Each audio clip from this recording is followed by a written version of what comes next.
Greetings, this is Vlodril and welcome to a mini review for Pillars of Eternity, the PlayStation 4 version. So I received the key for the release of Pillars of Eternity on consoles, and I thought it might be fun to make a small review on how it plays and runs. Isometric RPGs were mostly, if not always, a PC genre, so turning a game as complicated as Pillars of Eternity into a console version seemed interesting. If you are new to the channel, I have done a full playthrough of both the main game and the DLCs from the PC version. If you are interested, you can find links in the description below. If you know nothing about the game, hey, people miss great games all the time, you never know. Pillars of Eternity is a real-time with pause isometric role-playing game. What that means is that when the game goes into combat, you can pause, give orders to your party and then unpause it and watch it happen. Or you can do it on the fly, if you prefer.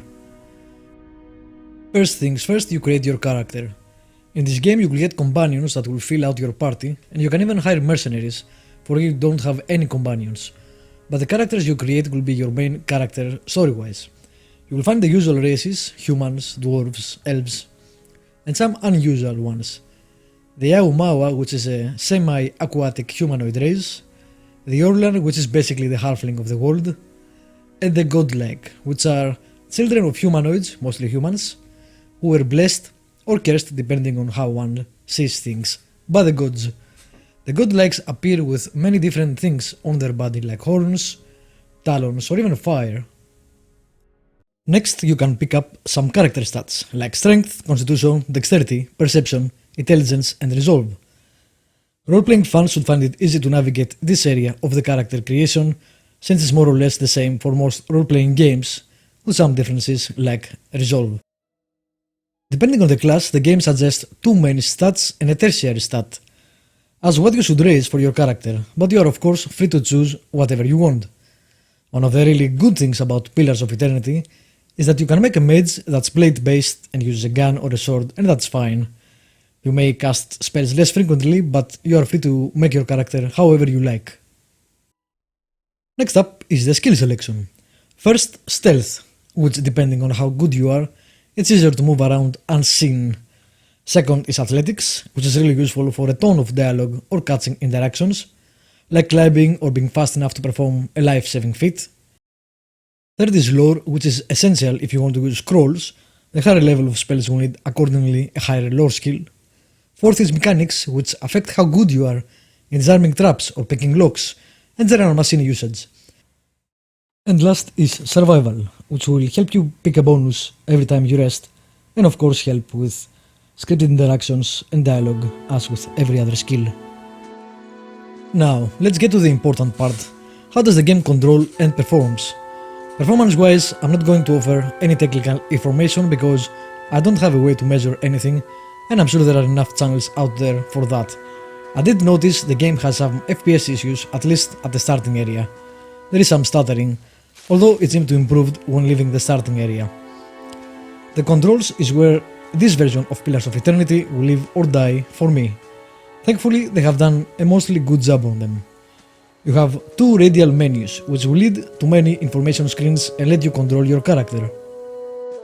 With L2, you can bring up the general radial menu for your character's seat, the map, camping, which is how you rest, your journal, where all quests and information can be found, active effects, whether positive or negative, you have both in combat and out, the combat log, which allows you to get precise information on each ability you use and how much damage you do, or how much the enemy is absorbing.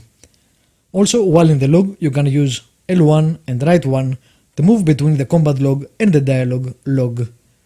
Next are the stronghold options, your party's formation, which you will find quite important later on, your inventory, the attack option, which lets you initiate combat on a creature or a character, and the level up screen. With R2, you can bring up the combat radial menu. From here you can use your abilities or your quick items, like healing potions, or the items that give you some sort of advantage, like extra damage, defense, etc. You can also switch between two weapon sets, to start with at least, you can increase that to 3 in some characters. So if you want to go between ranged and melee, you can do it with a press of a button. L1 and R1, while in the main gameplay area, will switch between your party members. and if you want to select all of them, you just press both buttons. You can bring up the reticle to move your characters by pressing triangle outside of combat.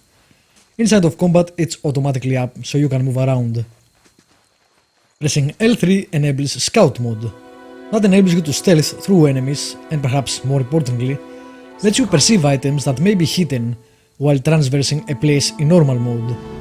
Up and down on the D-pad zooms in and out for better control of your characters. Perhaps the best addition Pillars of Eternity brought to the isometric genre, or at least this is where I first saw it, is the ability to alter the time and the way your characters move and animate. There are 3 time options: slow, normal and fast. Left on the D-pad is slow, right is fast, click either again to go to normal. Fast is extremely useful to move through the maps without it feeling like a slog, especially when you want to move quickly through multiple maps you have already explored. It's also useful when you are fighting weak enemies, because it lets you dispatch them quickly without the combat becoming boring, and there is a lot of combat in this game.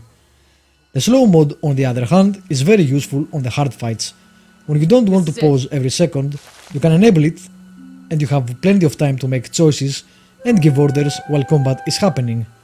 Normal is of course used for everything else.